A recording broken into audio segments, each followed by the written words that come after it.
shai kik mat jonga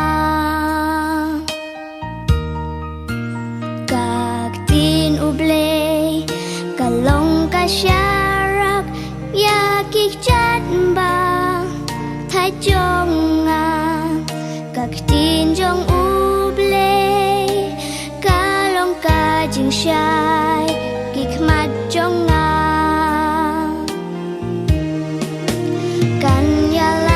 Deng kamit bayong dum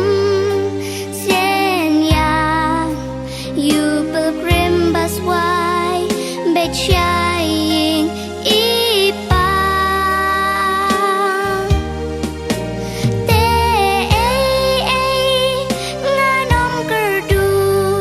utrai nong ap lang brod jonga unlam yang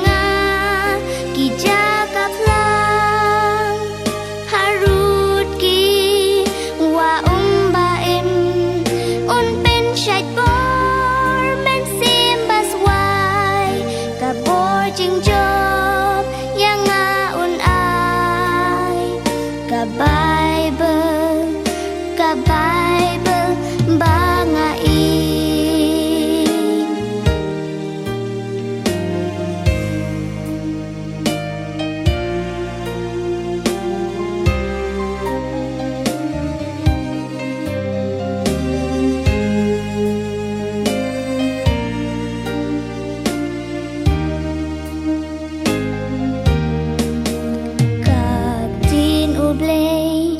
kalong unong yalam ya kadonut dasa kema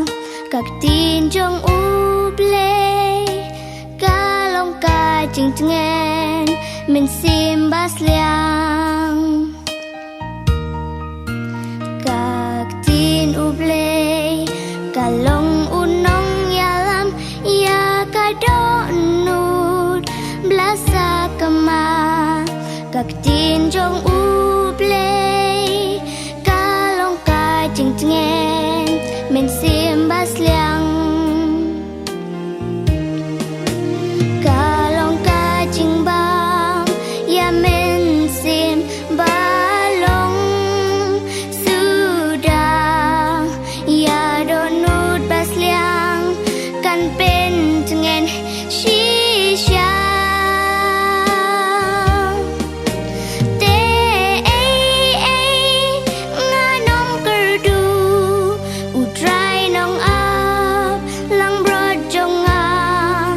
lam yang